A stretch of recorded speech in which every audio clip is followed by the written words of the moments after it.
maybe it's not enforcing petty criminal offenses because the DA has an ideological predisposition that leads him or her to eschew doing their jobs.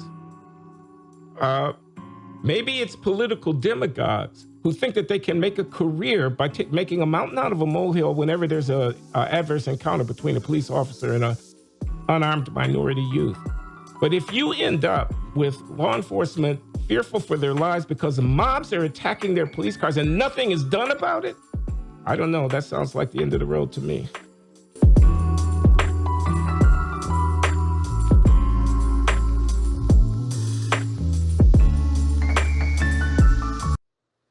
Hello, Matt. How are you? Hi, Glenn. Good to be with you again. I am indeed Glenn Loury. This is the Glenn Show, sponsored by the Manhattan Institute for Policy Research in New York City.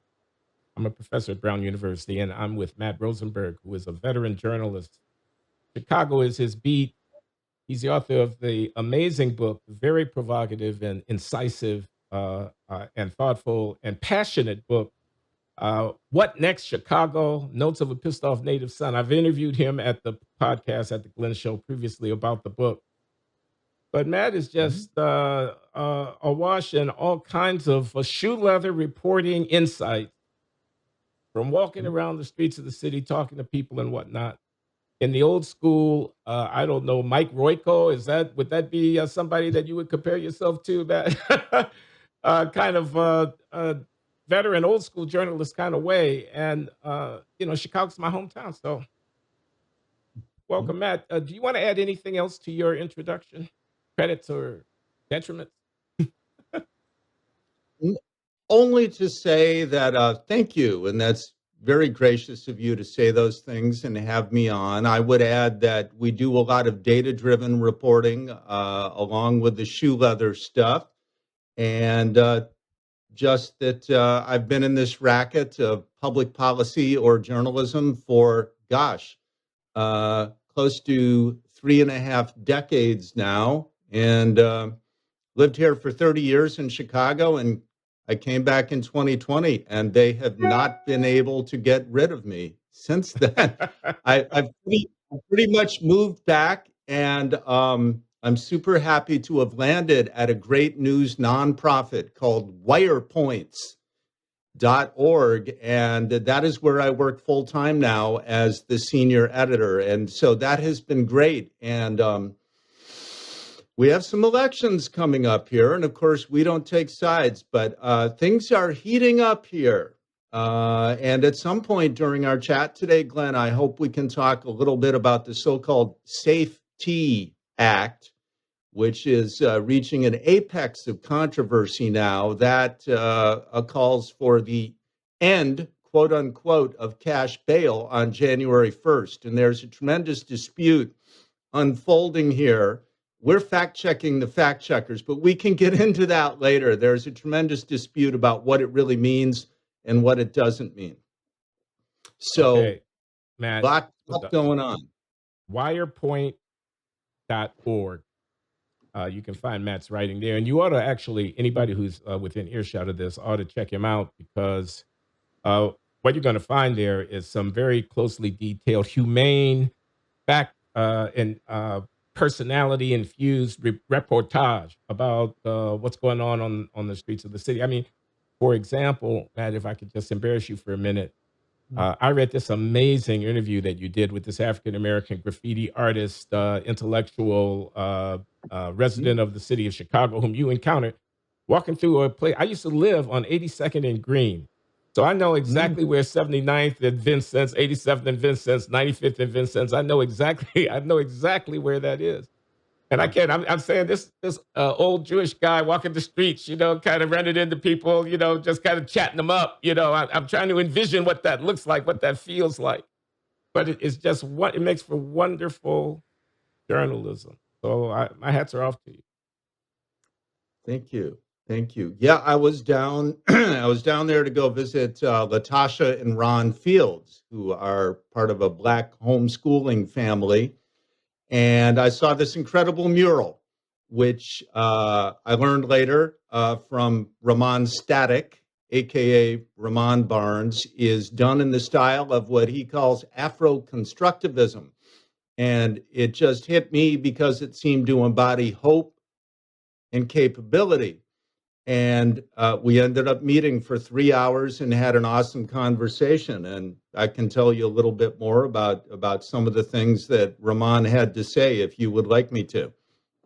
I'd love to. I want people to know I know Latasha Fields because she and I served together in an advisory capacity to the Woodson Center in Washington, D.C., the nonprofit that's run by Robert Woodson that promotes Mm-hmm. neighborhood enterprise and constructive Black development oriented kinds of initiatives, often with a Christian foundation, as I know Latasha Fields is a very Mm-hmm. strongly religious woman. God bless her. But isn't that Mm-hmm. something? And that's Rahman, right? You s- Rahman, Rahmaan Barnes, right. And his street name had been Rahmaan Statik. And he Static. has his studio, Static, I think with a K, no C at the end. And we met, and boy, we talked for about 3 hours in his studio in the Bridgeport Arts Center, which is a beautiful building, very near the old Trip Light Factory, which is another piece of Chicago history. And boy, he shared a lot. And so I was able to capture that. Um, if I jump Well, into it a tiny bit, yeah, but I wanna, I would his art. I wanna just to talk about, you say Black constructivism. Is it? I'm sorry. Is that the? Afro constructivism is what he calls his style. And if you see one of his murals, and I think in the online version of my story about him, it's there in blazing full color. I mean, you can see it. There's an older guy with a very sort of determined, thoughtful look on his face, like he's saying, I'm going to do some stuff. There are sort of exultant figures who seem to be celebrating the arts, and they have kind of a funky flavor, but there's still a determination laced through it. And this is very resonant for us right now in Chicago, Glenn. Another story I recently wrote was about a video put up on the equity a page of the Chicago Public Schools website by an activist who was very angry after George Floyd. And this just went up in late June, and it's basically espousing looting and burning and saying there's no economic hope for Blacks, period. It's also asserting that police are routinely killing Blacks. Now, mind you, this is on the Chicago Public Schools website. So we really had a good look at that and try and critiqued it. So Rahmaan and his style of Afro constructivism, it's about self determination. It's about agency, and we know that these are huge, almost timeless debates, right? So the context for me was that Rahmaan had a lot to say about parenting, about becoming a parent too early versus waiting maybe till you're in your 30s. And he talked about how he benefited from elders who helped steer him toward a career and who even used their connections to put him together with the right people when he was 13. He knew he wanted to be an artist practically from the dawn of his teenage years. So his father was an emergency room doctor. He had some very positive influences, and he has a lot to say about the state of the community these days. And that was what I was able to capture in my piece. Okay, we're hearing from Matt Rosenberg, who is walking around the streets of Chicago, talking to people like Rahmaan Statik, who is an Afro constructivist, and who is, as I recall in your write up, Matt, I did take a look at it, and we should definitely link to this because I want some of those images to be available to people. Mm-hmm. He called it a code. He said they need a code. Isn't that the word that he used? A framework. People need a framework. They need a system of values in order to anchor them in life. Absolutely. And he talked about the mistakes that hot-tempered young parents and young men can make. And if it's okay, Glenn, I'd like to read you what I think in a way is the nut graph, the key paragraph of Good. the whole piece. I'd Okay. like to share that because it knocked me over. Yeah, and the framework is he's talking about kids having kids. And yeah, that's an old trope, but he's seen a lot of that. So, what happens when kids have kids? Here's Rahmaan. It starts with your 4-year old cursing, and you say it's cute. Your 5-year old being an obvious bully, and you victim blame right there. Your 12-year old son being accused of sexual assault, and you say she wore the wrong clothes. Your kid could never be wrong, and you could never be wrong. You cling on to anything because you have no code, no future. You don't see a future for yourself. And here's the kicker, Glenn. He says, so therefore you start feuds over minuscule things. You start having $5 arguments. You shoot a person because you couldn't cut in front of them in traffic. That's hot, delusional entitlement right there. Rahmaan Barnes of Chicago. And I just heard that. And I was like, damn,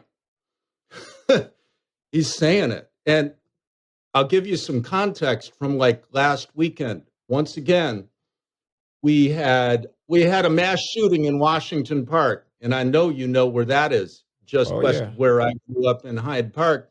Yeah. 9, I think it was 9 shot or 7, I forget, 2 dead. And the news has now come out, police are reporting it was due to an argument facilitated by gang rivalries. And while mass shootings, in fact, in Chicago are only about 4% of gun deaths, we excavated that data also. The real issue here is temper, right? It's those $5 arguments. It's that hot delusional entitlement of which Rahmaan Barnes spoke. And all summer long, Glenn, people here, we talk about trauma, right? At many levels, and there is no trauma like the trauma in the African American community from the violence, the deadly violence, the shootings. I won't pretend to have experienced that trauma myself. But I can tell you there's another trauma of living in the city, and the crime is now spreading. And we probably talked about this last time. It's in the white neighborhoods. It's in the suburbs. It's in Evanston now.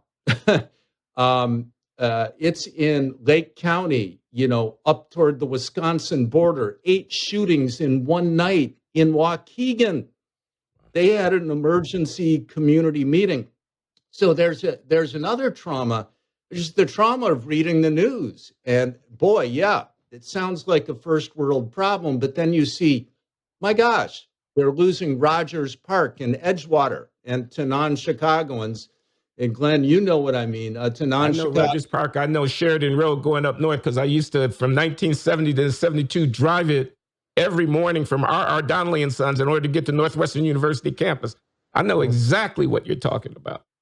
And these were Jewish neighborhoods. Yeah. There are high rises there in Edgewater. This was the North Side where stuff doesn't happen.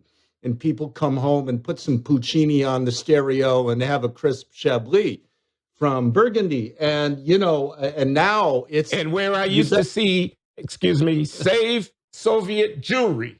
I can remember the sign hanging in the 1970s, in the late 60s, hanging above the street, Sheridan Road, all the way across the street. Yes. And now you best be carrying. It's come to that. So it's kind of gone off the hook. I call it the great unraveling. Oak Park. Here is a suburb just to the west of Chicago, which you know of well, I am sure, just past the border with Chicago, bordering Austin, the city of Oak Park, where they have those Frank Lloyd Wright homes, where Ernest Hemingway grew up. And which had for many and which for many years had been touted as a stably integrated middle-class suburb of Chicago. They worked very hard to maintain racial integration and Yeah. to avoid the white flight problem from an inner ring suburban town.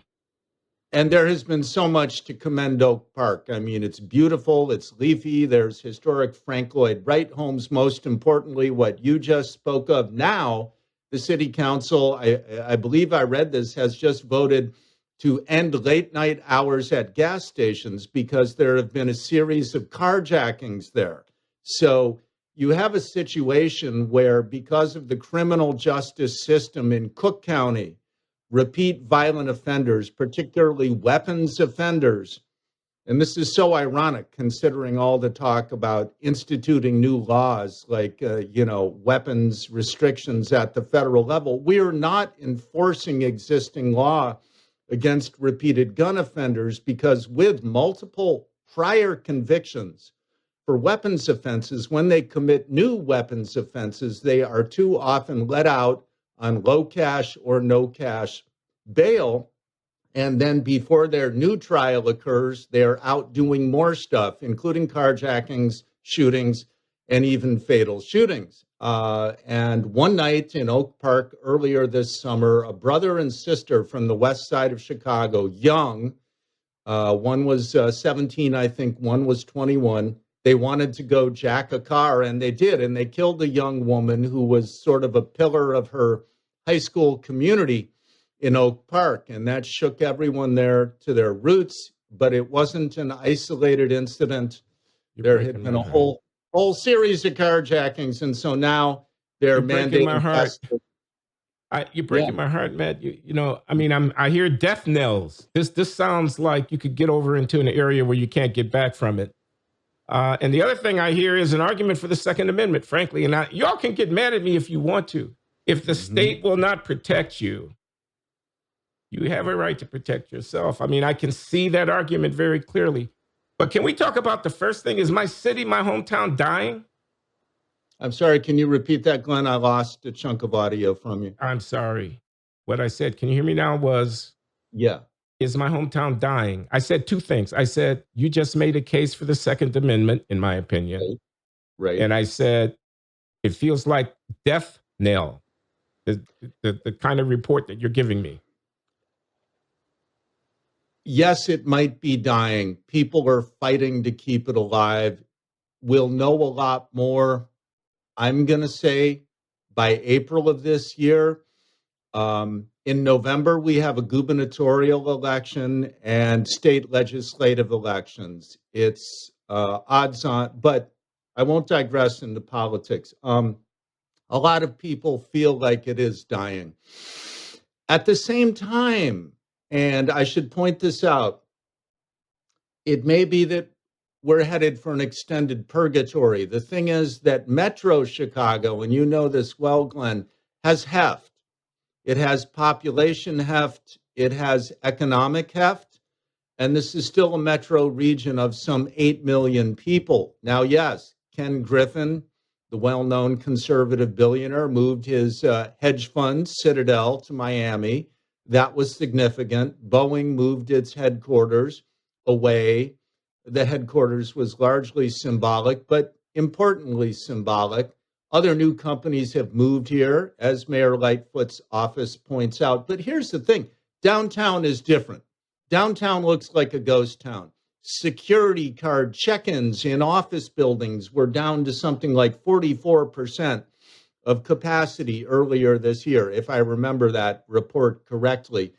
Real estate, leasing rates are not really what to look at. It's how often those office buildings are being used. New York is grappling with the same thing. We're seeing articles in Bloomberg about converting office buildings to apartments. And yet, where is the crime rising most? In Chicago, in Police District 1 and Police District 18, which straddle the Chicago River on both sides. So we're talking from 31st Street at the south end of District 1 up to about Fullerton at the north end of District 18.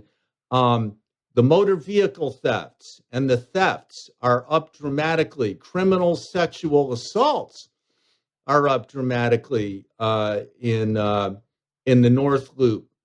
There's a whole lot going on, and so the streets are emptying out. Yep, if there's a music festival, the streets may be jammed downtown, but by and large, it's looking like a ghost town. Retailers are leaving.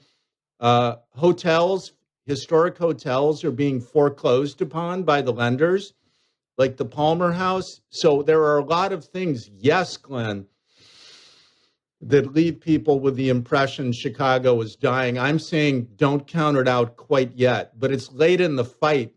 And if Chicago were a boxer, he would be bloodied.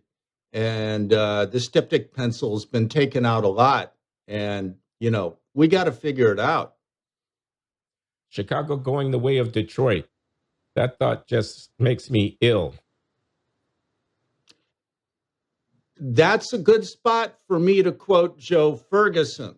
He is the former Inspector General of the city of Chicago, Glenn, and in a revealing and important interview with Fran Spielman of the Sun-Times, let me give her credit, a veteran City Hall reporter who's been trenchant in her reporting for, my gosh, probably about 3 decades. The ex-Inspector General of the city of Chicago, who you'll be interested to know this, Glenn, is now parked at the Harris School of Public Policy at the University of Chicago, cogitating upon a city charter commission to rewrite the rules for the governance of the city of Chicago, something I highly applaud and have written about. I'm sorry, Matt, who is doing this? I'm sorry, excuse me. Who is doing this? Yeah. Joe Ferguson is leading this effort at the Harris School, at the U of C, and he is the former Inspector General, which I love Inspector Generals and auditors, right?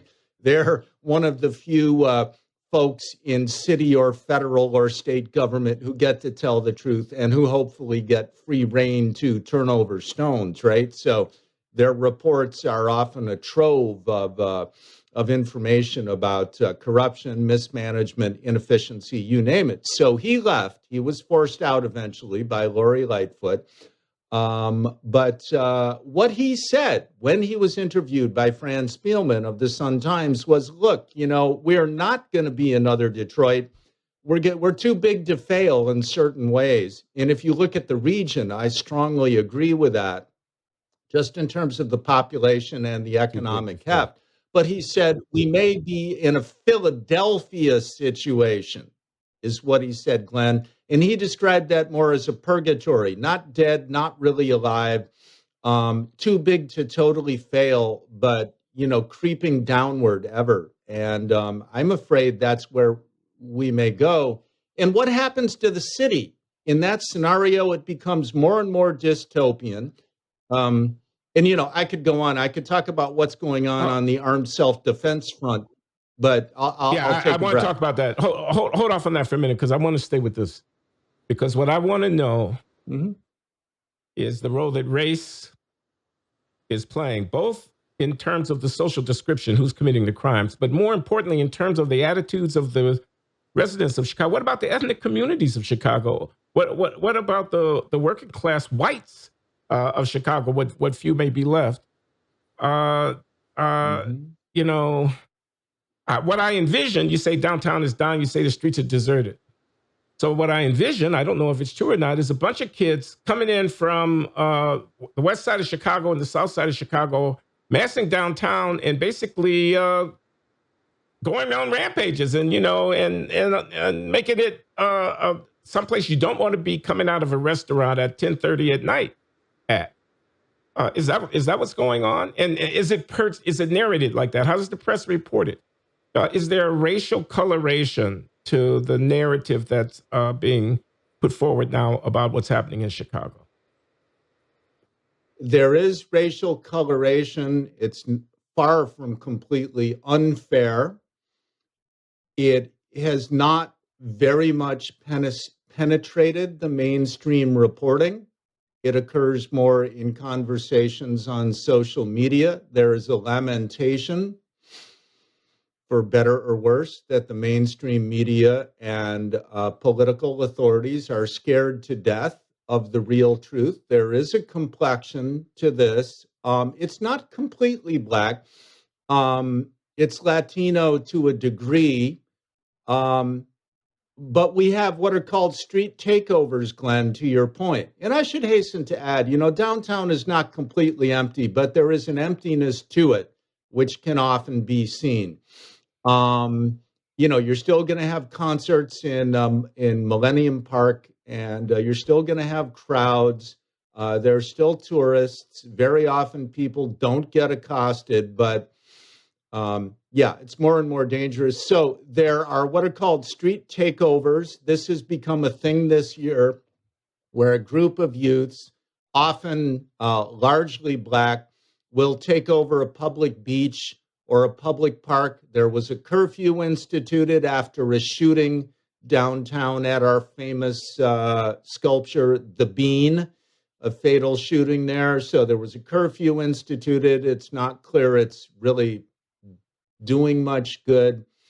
There's a street racing scene now that's very interesting. But most of all, they're, in my mind, talking about this kind of thing. There have been attacks on police. It's been a bad summer for police.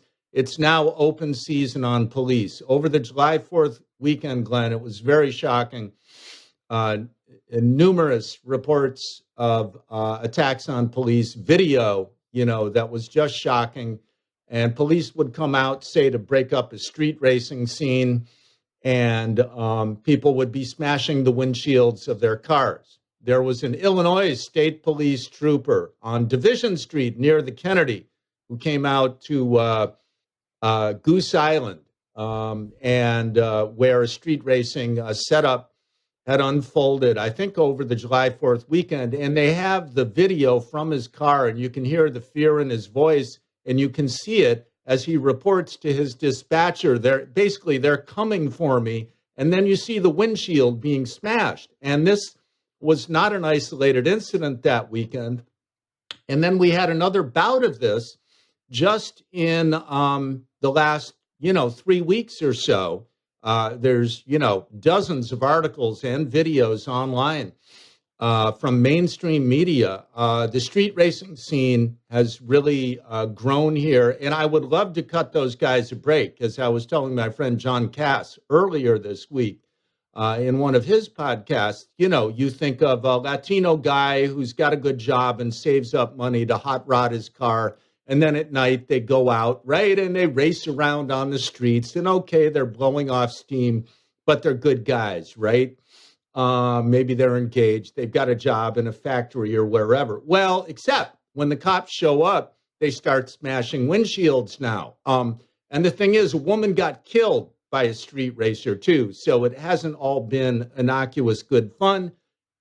And it bleeds over into violence against police. So these are all, to me, signs that we have a lot of screws loose. Let me comment. I knew very well the late James Q. Wilson, political scientist, Harvard University. He is the author of the broken windows theory with George Kelling that argues that to maintain order, it argues, among other things, that to maintain order in a complex urban environment, you need to attend to the small things lest they accumulate, and the perception of disorder promotes more disorder. And I don't know where it starts. Maybe it starts with legitimate political figures attacking the police. Maybe it starts with letting repeat offenders out without pretrial detention who then go on to commit serious crimes. Maybe it's kids that violate the curfew and behave in a disorderly fashion and for which there's no consequence. Maybe it's not enforcing petty criminal offenses because the DA has an ideological predisposition that leads him or her to eschew doing their jobs. Maybe it's political demagogues who think that they can make a career by making a mountain out of a molehill whenever there's a adverse encounter between a police officer and an unarmed minority youth. But if you end up with law enforcement fearful for their lives because the mobs are attacking their police cars and nothing is done about it? I don't know. That sounds like the end of the road to me. To top it all off, there's a piece of legislation that will be enacted January 1st here, part of a larger criminal justice reform, and I am going to put scare quotes around reform, a bill that is mostly already enacted. It was passed, and what it will do is effectively eliminate cash bail.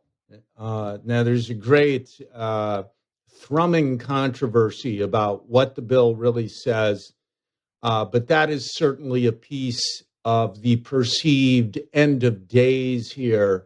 We're fact-checking the fact-checkers on that, and we're finding that there will be a very, very high bar for a prosecutor to retain on high cash bail, to detain on high cash bail a violent offender or any offender come January 1. There is also a thrumming debate about whether detainees before January 1st, who are still in there awaiting trial on high cash bail, will be let out immediately or not.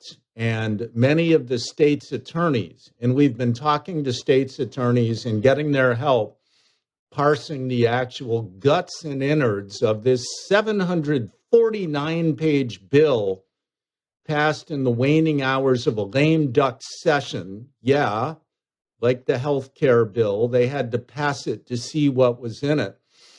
So that's a concern. And one piece of that bill that's already enacted, Glenn, which goes to the potential breakdown of society here, is that they appointed a committee to investigate whether to end qualified immunity for police. And that is leading already, contributing with other factors to the exodus of police from law enforcement agencies all over the state of Illinois. That's big. You probably know that qualified immunity is basically a doctrine where a police officer cannot be personally sued in a civil proceeding by an aggrieved subject, like someone he arrested, cuffed, maybe even used force on, if he is within the legal bounds of doing his job.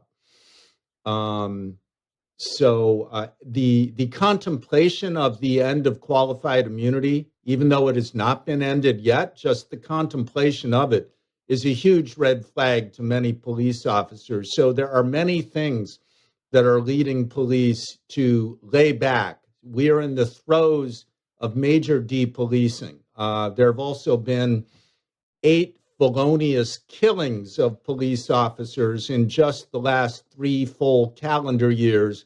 Illinois vaulted to 6th highest nationally among the 50 states and I think 4 territories for which the FBI gathers data on that. We reported on that recently at Wirepoints too. So there's a lot of stuff coming at the citizens and the police, Glenn. Well, I can hear the other side, Matt. I don't even know if I have the stomach to try to give voice to it.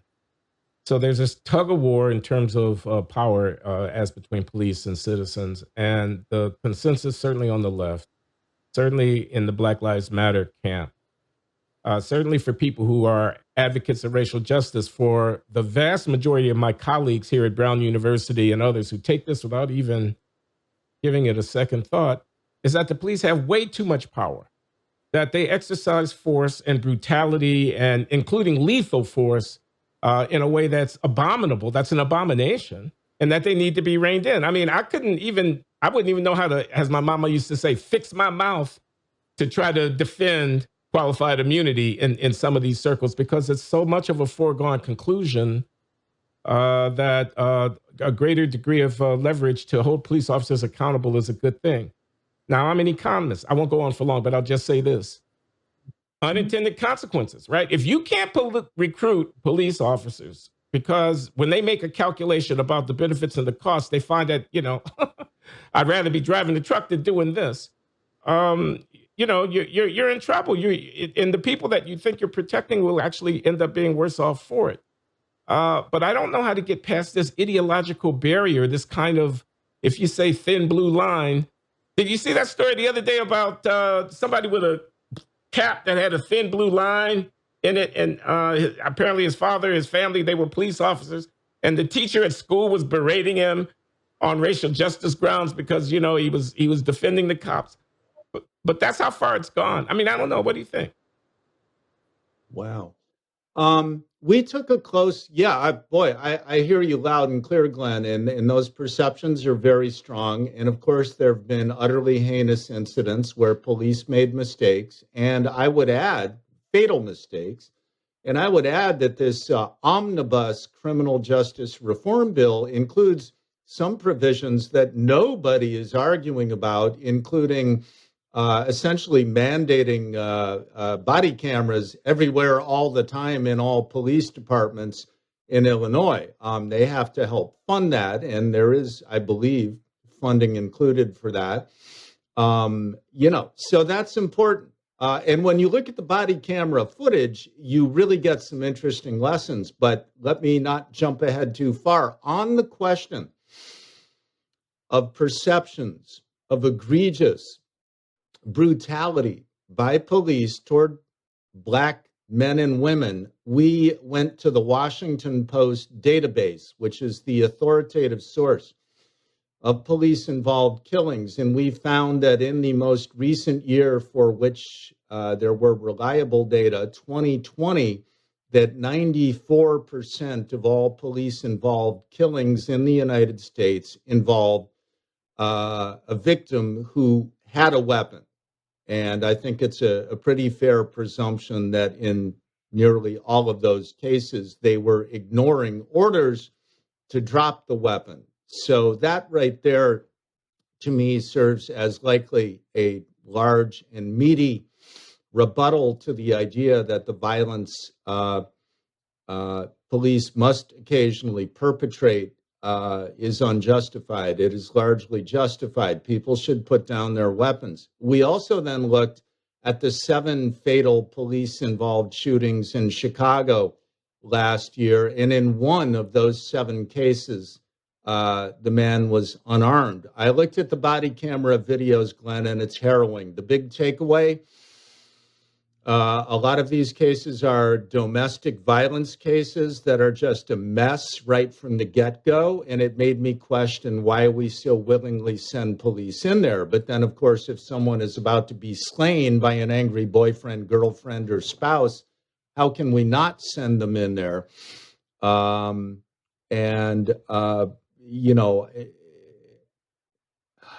It's just vexing. And it leads me to an even broader point. I've been thinking about things, Glenn, in anticipation of our conversation today. And I've been thinking about how much we expect police and teachers to clean up the mistakes made by parents. And my acquaintance, Rahmaan Barnes, who we talked about earlier, talked about willful neglect. When you have young parents, and the mother's a teenager and the father is out on the streets, as he put it, it's a system of willful neglect, and the seed is sown right from the get-go. So I think it's interesting. I was just going to say, Matt, excuse me for interrupting. I think you're mentioning teachers and police in the same voice is very interesting because they're public employees. They have tough jobs. Both of them do. They're unionized, and the unions try to protect their members, which is their entitlement. But they are also working with subjects, the students in school or the kids that are getting into trouble with the law, who are the product of a home where they were or were not prepared to be effective members of society in the school or on the streets. And you say we can't expect the teacher or the police officer to do what hasn't been done at home. And that seems to me to be very, very true. But I wonder what you think that means. You don't like this omnibus criminal justice reform package that is coming out, at least some big parts of it. What do you think should be done? I mean, where do you see any hopeful signs of the Latasha Fields of this world, for example, who want to homeschool their kids? There must be people like that working on criminal justice type issues at the ground level that are trying to be effective in the turn the tide. Hmm. It's a tough one. I think uh, there's kind of a default presumption, even on the right, that it has to start at the grassroots, but it can't just be ad hoc. So then, what does it look like? And there's an old default presumption that pastors and the church are important. And I would like that to be true. I'm not sure still what the influence Um, of the neighborhood pastors are in the African American community in Chicago. I sense that it's still there, but probably, the churches are a lot less full than they used to be. yeah. The schools set a tone, but it honestly it comes back to parents, and that's almost like a lizard chasing its own tail because so many parents, just as Rahmaan pointed out, become parents too early. So I'm not sure what it is. And we have on the other side of the political spectrum the usual reliance on community based NGOs, right? And the whole issuing grants to violence prevention programs, to social welfare programs. Let's not use the word welfare, okay, but social uplift organizations, right? And and that's it. And we get the steadfast insistence that poverty is to blame, and that goes to your long-running conversation and argument. It's criminality, not poverty. Rahmaan spoke at some length, as have others, about culture, and that's an old issue. And I mean, we're channeling Moynihan here, right? But in the year 2022, on the south side of Chicago, I sat down with this knowledgeable Black man who had a lot of street experience, and he told me flat out, I don't know if he even knows who Daniel Patrick Moynihan is. What he told me is Moynihan was right. He talked at length about the culture. He talked about the belief in the neighborhood. Look, there's three ways you can get out of this, man. Hoops, rapping, or slinging drugs, right? Being a gangbanger. And that now being a gangbanger, even though gangs have changed, we know they're much more micro level. That could involve criminal enterprises of all sorts. And we see this in the armed robbery crews that make 10 hits in 1 hour in the Oh, north wow. side white neighborhoods. This is a thing now. We never had this before. We see this Wow. in the organized retail crime rings that are going out to the malls north of the city and west of the city. And this is not unique to Chicago, of course. We know that. But it, it goes back to the avenues that are out there, and the vision is limited, as Rahmaan Barnes was reminding me. So, in other words, yes, it goes back to the culture, and Moynihan was right. He's still right.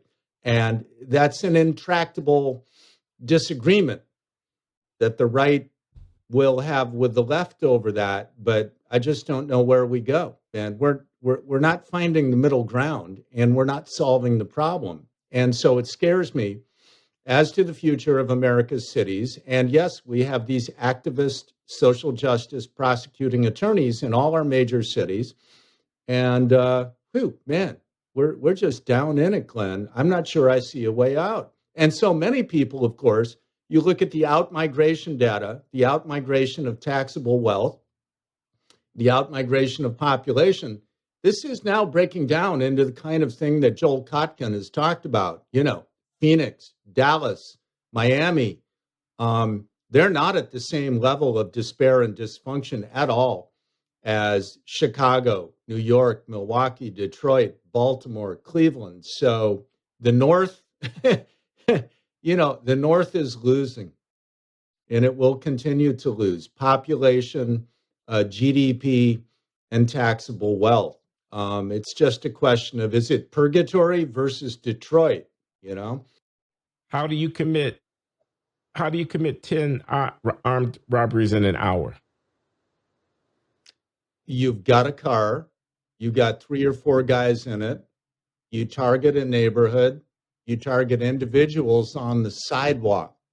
So within I don't know, a 5 or 6 or 8 block radius, you jump out, 2, 3, 4 guys with guns. You seize upon defenseless pedestrians who are pre-selected by geography and by dress and demeanor. You immediately demand their cell phones and their wallets, basically, maybe jewelry, and you make your hit and you go. And when you wave the gun in their face, it's over quickly. And they've documented this, particularly at the website CWB Chicago. And there's like 8 bullet points, right, in one story. And they're like, okay, these guys hit on this block and this block and this block and this block. This is a motif. Wow. This is a motif. This is not isolated. This is the new thing. And now it's, as I said, spreading up to like Rogers Park and Edgewater. And I mean, I walk all over the city and I'm like, damn, can I still do this? So it's bad.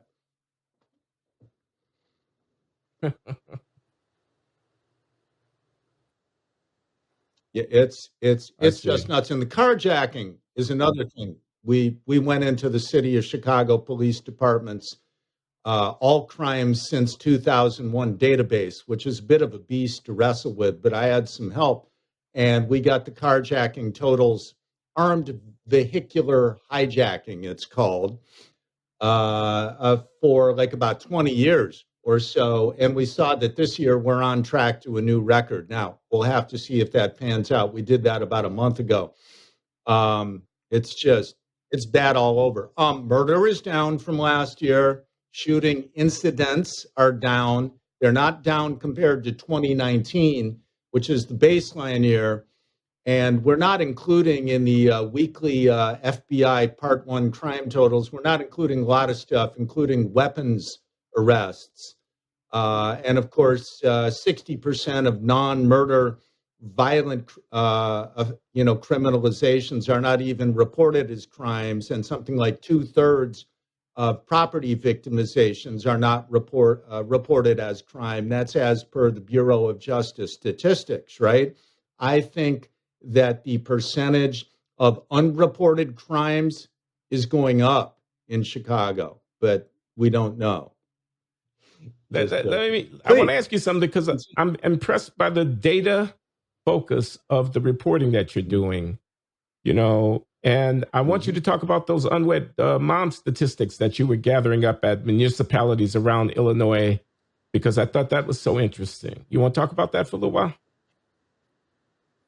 Yeah, absolutely. And again, at Wirepoints, and I want to give great credit to our team at Wirepoints. And there's a guy there. There's the founder, Mark Glennon. There's the president, Ted Dabrowski, and our boy wonder data analyst, John Klingner. They're a great, great help to me.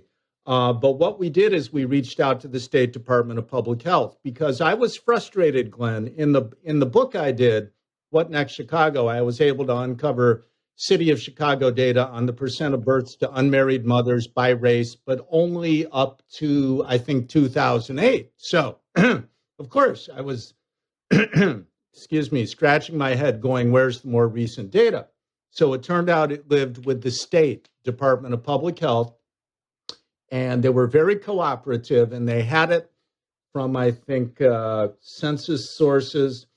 And it turns out that in Chicago, as of 2020, 82.4% of births to Black women were to unmarried mothers.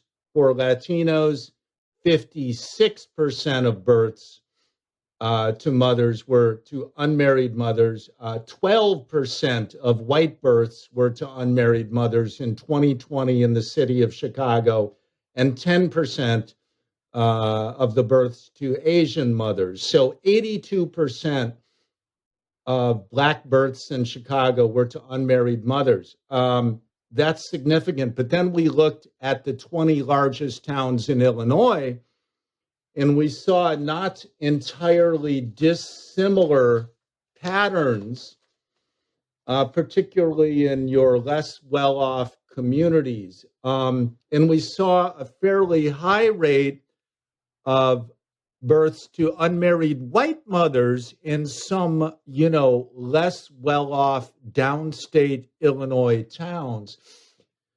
But the problem, particularly for Blacks, is very pronounced. In Bloomington, an important city in Western Illinois, 79% of Black births in 2020 were to unmarried mothers. In Champaign, which you know well, home to the University of Illinois, right? An important city in Southern Illinois, 76% of births, of Black births, were to unmarried mothers. In Decatur, Illinois, which is a real place to dig into for many reasons, most of them not good, 90% of Black births in Decatur were to unmarried mothers. At the same time, 55% of births to whites in Decatur were to unmarried mothers. That's dramatically high. We have mostly well-off whites in Chicago. And now the white middle class, as you said, is gone. And in a roundabout way, that's reflected in this data. Only 12% of white births in Chicago in 2020, white births, were to unmarried mothers versus 55% in Decatur, 50% in Rockford, out in Winnebago County. Rockford and Decatur are amongst a class of Illinois cities, and you could probably find this, in Pennsylvania, and other Rust Belt states. I pick up J.D. Vance, right? Yeah. Working class whites are not doing so well. So this is not just a Black thing, and we're well advised to remember that, but it is most pronounced amongst the Black population, followed by Latino. Let me try this. Let me try. I mean, it's J.D. Vance, Hillbilly Elegy. It's also Robert Putnam, the political scientist at Harvard, Our Kids, in which he calls attention to the convergence across racial lines of working class cultural issues that are impacting education and family. It's also Charles Murray, Coming Apart. This is a book of a few years ago where Murray makes a similar observation about white higher education people living lives completely different in terms of marriage and family than lives of white people with relatively poor education. But what I want to ask you is this, Matthew, because you used the word culture. You said it culture. So is there a white culture and a Black culture? Because I'm not sure, based on these numbers that you're telling me, that we're not looking at class and not race when we talk about culture. What do you think? I think this stuff we're looking at right now, and it's kind of central, it goes more to class than race. If 55% of white births in Decatur, Illinois, and 50% of white births in Rockford, Illinois, are to unmarried mothers, and I'm going to be judgy, which my liberal friends do all the time. I'm going to say it's a disadvantage when children are born into households with unmarried parents, and the economic data for decades have borne that out in terms of future adult success metrics, and there's a robust literature on that. So no, I'm not going to shy away from that. Sorry. It appears to be more culture than race. It's just that in our large cities, because of the population distribution being what it is, the white people that we have in Chicago, are educated, well off. They tend to delay marriage, right? They're professional, many of them. And so it breaks out differently in your big cities than in a Decatur, Illinois. But even in a Decatur or a Rockford, you can still see there's a hierarchy of by race of who has the greatest amount of this particular class-driven behavior, which is maybe a stilted way of saying things. But so there's culture involved. There's culture involved. And a lot of it to me, and this is dry, dispassionate, and detached, but it goes to workforce preparation issues, right? How is it that parents can be in the position where they can be more marriageable to begin with, right? And some people would take that right back to school choice, to high expectations education, but you also have to take it back to the home. There are intangible aspects of our modern culture and living, right, that we totally do not even have space to get into here today. But there's the stuff Putnam talked about in some of his earlier books. Yeah, social capital. Yeah, community institutions. And I had a look at the economic development plans that Chicago Mayor Loury Lightfoot was touting greatly this summer. A NASCAR race, fast race cars. They're coming to Chicago next summer. It's being presented as a big economic boon. They're going to maybe put a dome over Soldier Field now that the Bears are leaving for suburban Arlington Heights. They're doing other things. They're having concerts. They're having galas. Yeah, she's got a neighborhood economic development program, and there are a few sparkly announcements coming out of that. It's not all puffery, but we're looking at glitz. There's an emphasis on glitz. And my argument in this piece that I researched and wrote about economic development in Chicago was that real economic development begins with developing human capital. It begins with a solid K through 12 education, vouchers, maybe even education savings accounts. It begins in the home. If you don't have that, and it begins with blocking and tackling on crime and criminal justice, arrest, convict, sentence, deter. And the whole bail debate overlooks all the other things that have gone wrong. Low arrest rates, convictions, resulting in trifling sentences, prosecutions being dropped. That's not encompassed in the debate over no cash bail. So economic development flows from a lot of very basic things. And so all of this stuff coming askew, the decline of traditional institutions, the ascendance of the digital age, which has brought so many positive things, like our ability to have this conversation now with you in Providence and me in right near Chicago. But there's so much, behind this, so much. Okay, I got to ask you a political question. Mayor Loury Lightfoot, is she not up for reelection? She is. The first round of the nonpartisan election will be at the end of February. She has, I think, at least 6 challengers. The final runoff between the top 2 finishers will be in early April. And she has at least 2 very significant challengers. One is a city council member named Ray Lopez, who I think you know a bit about. Yeah. And the other is a name, I'm sure you've heard, Paul Vallis, who is a strong contender. He ran Chicago Public Schools under Mayor Daley. He's done important work in public education in Philadelphia and New Orleans. I think he ran the budget office in Chicago too under Daley or Emmanuel. I know Paul. I'm acquainted with Ray, and they're strong challengers.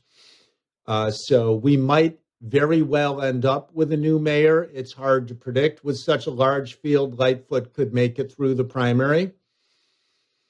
And people still tend to vote by race in Chicago. And in local elections, nearly 2/3 of registered voters sit it out because we intentionally schedule our Chicago municipal elections in odd numbered years. It's a very devious thing the old Democratic machine instilled years ago. It's codified in state law. I have argued in my book and elsewhere for changing state law to allow Chicago to hold its elections at the exact same time as presidential contests, when typically we have 70% turnout in our local elections. So there could be a way that Lightfoot could squeak through, which many people would take as the end of days, considering all that has happened during this tumultuous first term of hers. That first term has been a disaster, in your opinion? Yes. That's To a just question. be straight up. Yeah. I mean, I'll never say she's a bad person. But what I do say, or that she's not intelligent, or that she did not have an impressive civic resume. She had all of those things, but crisis management is difficult. And admittedly, she got thrown two huge curveballs that I guess no one was expecting. One was COVID, and one was the aftermath of George Floyd, which, many other cities struggled to deal with. But we were not ready from the get-go, and it got worse and worse. When 18 people were killed on May 31st, 2020 in Chicago, when 106 people were killed in July of 2020 in Chicago in the immediate aftermath of George Floyd, the course was set. And the question then was, would we pull out of this within a few months or a half year or a year? But then, Glenn, 2021 came along. Now, this year, there will be fewer murders than in 2021. And you can see the desperation as she and her police chief, David Brown, hold almost weekly briefings and cherry pick, the minuscule shards of data that they can from the crime reports to make it look as though things are improving. The mantra is murders are down from last year. Yeah, a little bit, but last year was a record year, a recent record year for murders here in Chicago. They say shootings are down. Well, yeah, but shootings were extremely high last year. What about all the motor vehicle thefts this year? What about all the thefts? What about the carjackings escalating to a new high? So, they're grasping, and her tone, I haven't even talked about that, and I'm sure we won't spend too much time. Glenn, this is a city where hair trigger temper is an issue. Now, she got up in front of a crowd and publicly said, F Clarence Thomas. She has had numerous outbursts. There was one that was so vulgar, I can't even repeat it. She said, I have the biggest, insert word for male appendage, in this city. Wow. This was, I swear to it made the press. It went global. And she went on and she was ripping apart an attorney who had been hired by the Chicago Park District to reach a settlement with an Italian-American civic group trying to take Christopher Columbus statue out of purgatory in a city shed and run him on a flatbed truck through a parade on Columbus Day. And she thought that if that happened, police would be attacked because, after all, Columbus is such a provocation to so many people. So she went on this rant, which was captured, I guess, through a public records disclosure. And she said, I have the biggest kielbasa. I'll use the word kielbasa. I have the biggest kielbasa in this city. You've got no kielbasa. Well, wait a minute. Oh, man, that's unbelievable. Yeah, where did you go to law school? She then said to this Park District attorney. The point is, this is easy pickings, for Greg Gutfeld. Yeah, sure. But here's the thing. Well, I'll take you back to Washington Park last weekend. time and again, guys are losing their temper and shooting each other dead. Now, if you look at Becoming a Man, the violence prevention program instituted at the University of Chicago with the imprimatur and approval of Barack Obama several years ago, one of the teachings there is to heed the Stoic philosophers like Epictetus, am I saying his name right? And learn to control your temper when dudes come at you, right? And disrespect you like they do all the time in these Chicago drill rap videos. You know, you a punk, I'm going to kill you, all that stuff. And then it happens. Guys are always reacting to that. They're always defending their honor with guns. It's what Rahmaan Barnes said. It's those $5 arguments. So here's our mayor losing her SHIT over all, and there are more and more examples of this. So the woman has come unglued. She is Captain Queeg. She is Humphrey Bogart as Captain Queeg in the Kane Mutiny. It's bad, Glenn. It's really bad. And so